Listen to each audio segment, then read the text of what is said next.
And a lot of the other... Oh, what? Let's start over real quick, shall we? Now that the Okay. microphones are on. Were we muted that whole time? Yeah. Okay. We're running like crazy here, folks. Do you want me to... I can start us off again. You did it that time. Do you Yeah, want me to do, no, you I do got again? it. Okay, all Welcome right. everyone to our weekly Unauthorized Caucus. I'm Joanna, and this is my colleague Ryan, and we're coming to you from the Phyllis Schlafly Center in Clayton, Missouri. If you saw the excited looks on our faces while you couldn't hear us, it's because we were talking about how we have been censored by YouTube, and they took down one of our videos from July of this year talking about gun control, saying that we were inciting, that it incited violence. It incited violence, and I don't know. Again, I asked for a review, and I got a very prompt email back that, okay, well, we reviewed it again, and it still violates community standards, so it's permabanned. It's gone. That video can't be re-uploaded. So I'm going to re-upload it. But we are still on platforms like Truth Social. But we're excited that they're doing this because we are trying to just speak truth in these videos to report what you guys need to know about. This is their, if we're on the radar now, this is my promise to you all that by next week, we're going to figure out how to get up and moving on Rumble as well. So you can choose to follow us over there. Make sure that we have the archives of these broadcasts if you want to go back and look at it. And side note, thank you to shout out to Andrew, our special guest from 2 weeks ago, for reminding me that the sound was off in the midst of hitting all of the buttons. We work on computers daily.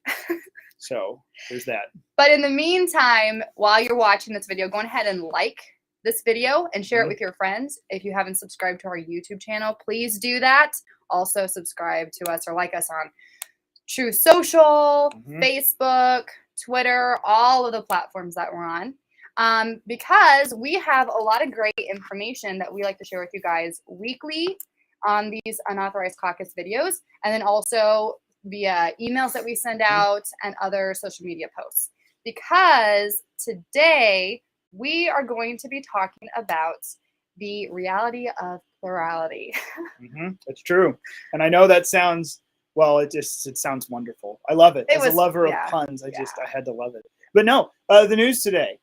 Liz Truss, who I actually had to remind myself briefly who that was when the notification came onto my screen that Liz Truss was resigning. I thought, oh, remind me who Liz Truss is? Oh, that's right. The brand new Prime Minister of the United Kingdom from about 6 weeks ago. I think I have food in my fridge still that's older than that.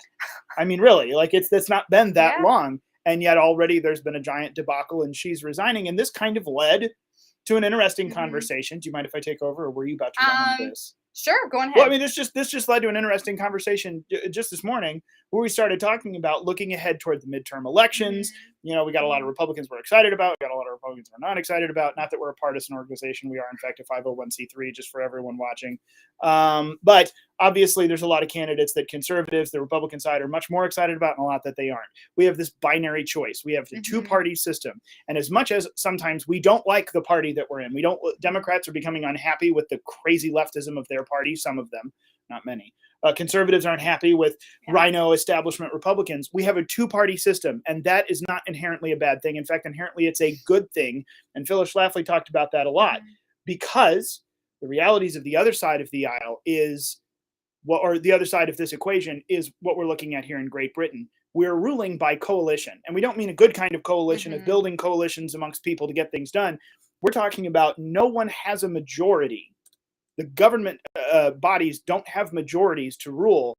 You have to make coalitions to find your way to a majority. And this is what we've talked about with ranked choice voting, why we're opposed to that, why we're seeing it fall apart in Alaska right now. We're about to start dropping some links in. When Joanna makes a couple comments here, I'll get some of those in. Phyllis always reminded, this is an awful idea, because now instead of a majority, you have a plurality. And in every election, you have the opportunity, or in government itself, 25, 28, 30%, less than a third can actually rule because they have a plurality more than anyone else, but it's not a majority. Like it or not, at the end of the day here, with a two-party system, Democrats and Republicans, whatever the two parties are, obviously that's changed over the course of our history here in America, it demands at some point a majority. 50.1% at least had to approve of this.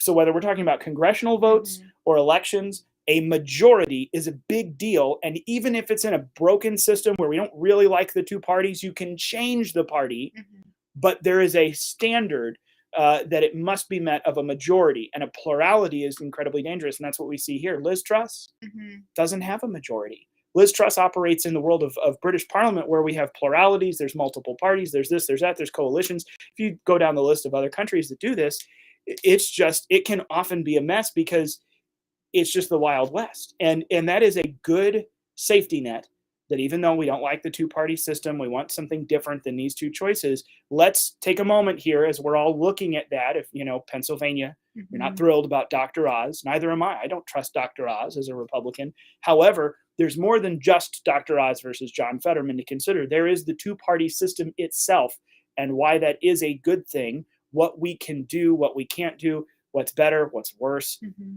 That's the reality. We're looking at the resignation of Liz Truss, although there's some policy stuff there too. We are looking at the realities of a plurality-based system.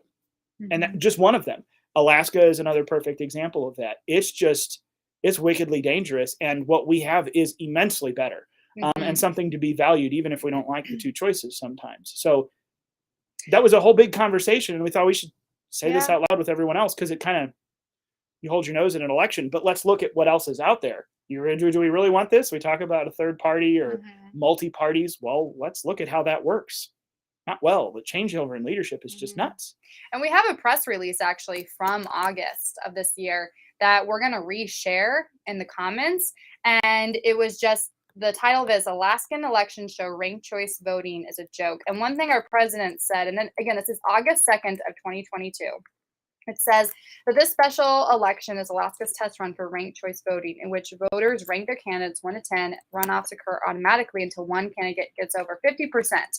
This is just a very complicated method for voting. And actually, we have a one-pager that we'll also share with you. This is supposed, what they are saying, that this will encourage more voters to get out and vote. But the system is so complicated, it actually discourages voters from voting.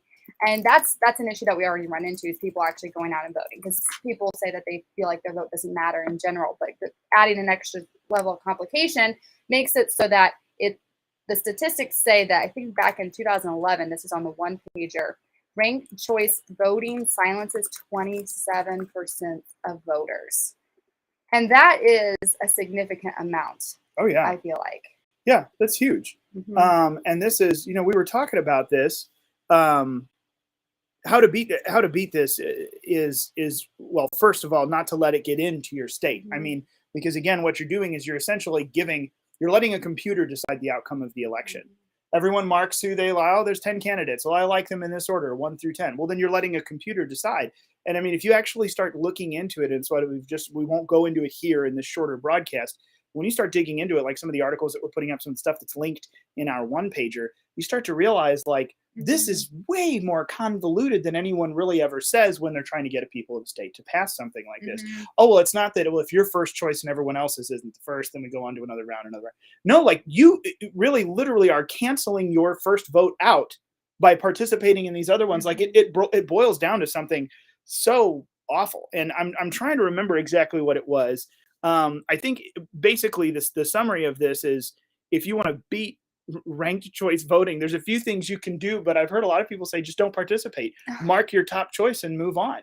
Don't put the others down, because what we're doing is you're in effect going to cancel yourselves out, because this algorithm is coming into play. And again, I mean, this is just one facet of it, the ranked choice that we were reminded of with Liz Truss, but it's a big deal. And did you mention the Missouri? I did not. I was going for the links here. Yeah, so I've dropped a couple of links in, but good. Missouri, we almost dealt with this. But thankfully, our Secretary of State canceled that. He just stopped it completely, which we're very, very thankful for. And unfortunately, we even had Republicans who were in support of getting ranked choice voting into Missouri. So that we have a press release from August of this year. So this is a recent issue that we've been dealing with. And I'm sure that we've already discussed this on a previous Unauthorized Caucus. But thankfully, we were able to stop it here in our state of Missouri. Well, and one of the reasons that it stopped, and this is to just show that the cause and effect of maybe not as flashy of elections or Mhm. offices that people pick, our Secretary of State was very solid on that issue. Mhm. Jay Ashcroft, I know we talk about him a lot. He's a friend of ours, but Jay Ashcroft actually stopped and applied all of the well, he applied all of the processes exactly as they were given to him to examine this. Typically, there's when you've got in Missouri, we fill out, you get signatures, and if you get enough signatures, you can through this petition, you can put something onto the ballot. Well, there's a way where typically we spot check the signatures because we're talking about hundreds of thousands. They'll go through every so often, and if we find errors, we'll throw it out. Or if one page looks like something was filled out wrong, the whole page, because the signatures have to be done correctly. Jay Ashcroft, I think if I remember correctly, he essentially exercised his right to say, no, we are going to go line by line and check every single one. And sure enough, thanks to that diligence, although I'm sure he knew the end result, enough signatures got thrown off because they weren't done correctly. It didn't even make it to the ballot. We don't have to worry about convincing people here in November not to vote for that because of the diligence of our Secretary of State, the business administrator, and the election watchdog. Now, the Secretary of State's probably not the best example. That is, people pay attention to their Secretary of States, but it's not a flashy office like U.S. Senator, which always gets the media attention, but it mattered. We were very cautious and good with our choice for Secretary of State years ago, and it mattered now for us not even having to deal with something on the ballot. Elections have consequences. It can, really, this kind of stuff, there's one of your small tidbits for why that matters so very much. So thank you, Jay Ashcroft, for not letting us have to deal with that. Let me see, though. We had a couple other things here. I wanted to pull up. This is just, this conversation, and we'll try to keep it short because, as you can kind of see, we move fast around here, and sometimes we forget to unmute. Often, I think we could probably wish that we could mute each other in the middle of conversations, but we mute each other? Sure. Oh, okay. Yeah. Don't you ever wish you had a mute button for me? I'm not going to answer that right now. It's a very politically correct answer. Let her non-answer sit on the record. No, but as we move fast and these conversations make connections, it's a good reminder. Again, this is the kind of conversations that we ought to all be having with our friends, with our family, because this is big stuff. So we talked, Liz Truss is resigning. The inadequacies or the issues with a plurality-based system, where that's where the rule happens from plurality, not majority. We stumble into talking about, ranked choice voting here, and then that kind of makes me feel better about the whole thing. It leads us back to some of the things that are going on. Polling is all over the place. First of all, when you start to see, let me make this plug. We all know that polls are wrong. Trends you can extrapolate from polls, and they're probably correct if you see a direction, but the poll numbers are kind of phony baloney. I think we've all figured this out by now. But when the mainstream media polls start to come along with some of the smaller companies that are wildly different from everyone else, that's one of the indicators that you can start to see, hey, you know what? Maybe these polls are actually accurate. And the funny thing, this week, we're starting to see some of those in these states where, they're never going to topple Warnock in Georgia. Oh, they're not going to, Fetterman is going to win in Pennsylvania, and Blake Masters and Kari Lake won't be able to overturn the Democrats there. Well, there's some outlier polls that have been saying all along, yeah, they can. And as the mainstream polls have gotten closer to election day, they've started marching a little bit closer and a little bit closer to some of these outliers. And it kind of tells you, all of a sudden you hear Nancy Pelosi dismissing, oh, those polls are garbage. No, they're shifting, but they don't mean anything. Well, that tells me that they're probably starting to get actually pretty accurate. It tells you something. There's a little political indicator. But as we look across some of these races, I think that a lot of conservatives are predisposed to some figures like Blake Masters, Kari Lake, people who are talking very conservative and who we maybe not trust, but a good solid sense of hope that they're going to get into office and behave independently of party leadership. And we got others, I know I've heard a lot of people, Herschel Walker, seems like a nice guy, but I worry he's an empty suit. Is he really going to get in there and be able to give me the mettle of Rand Paul and stand with Rand when everyone else bends to the party will? I don't know. Dr. Oz, is he even conservative? Because there's all this baggage of stuff he said. Well, maybe not. Maybe not. But if we have a choice between the avowed, socialists, the avowed public funding baby killers, the, fill in your issue, whatever it is, whether it's economic or social, if you have a choice between that and these people, and I forget who it was, I forget who it was who said it. Someone asked, as a Christian or as someone, you extrapolate that as you will, as a believer in the ideals of what we're doing here. What do I do when I've got these very not black and white choices? I don't really trust this guy, but this is usually my party. Hey, where is the most opportunity for someone to give you, what is it, the fertile soil for liberty to grow? They may not be the liberty candidate. They may not be there with you on all of these issues. But if that's the person who is going to ensure your freedom and liberty to pursue your issues, that's the choice to go with. And we have a chance with the Oz's, the Walkers, and then the Lakes, the Masters. We have a chance with these people. Whether they're completely trustworthy or not, there's a chance. On the other side, though, you have marching along with the radical line. So if we're comparing our system here, preserving this majority rule, two-party thing, saying I can change the party because my party actually has power, it gets a majority, versus I'm one of 7 parties. None of these parties can get power. So it doesn't matter if I change it or not. We're never going to have rule over what's going on without the coalition of a bunch of other people and having to compromise. It is worth participating. It's worth showing up. It's worth casting a vote for someone that you're leery over. If you're sure that the other one is a bad choice, it's worth participating. And I want to make sure that, like, this is kind of our, this is a light bulb moment. Conservatives need to go and show up. And even if it's a vote that you're not sure about, it is worth participating, because this two-party system, this majority rules, it's a big deal, and we need to preserve it. And if you can ensure at least that the better party is in charge, you can change that party. Whereas in a multi-party system, it doesn't matter if you change it, because no one's ever in charge without the help of all these others. It's dangerous. And you end up with, I don't want a president turning over every 6 weeks, or the Speaker of the House, just like Liz Truss. That 44 days. That 44 days, that does not appeal to me as an American. I need some more consistency than that. It's not perfect, but we can keep working on it. But here in this multi-party rule, with the chaos that ranked choice gives us, there's no predictability. It's just nuts. And it's something to be avoided, I think, as Americans. That's a big deal. So these are conversations to be had, and they're all connected when you start looking at these issues. So let Liz Truss be your get out to the poll and vote, even if you're not really happy about someone. Don't do something against your convictions, as always, but don't be discouraged about it either. We still have a say. It still matters. It does. So go vote on Tuesday, November 8th.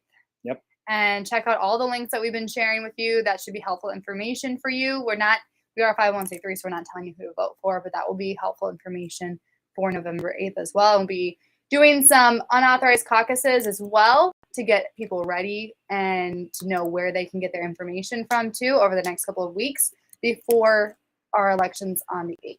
What do they want to hear? What do you want to hear? Yeah. You tell us. Email us at info@phyllisschlafly.com.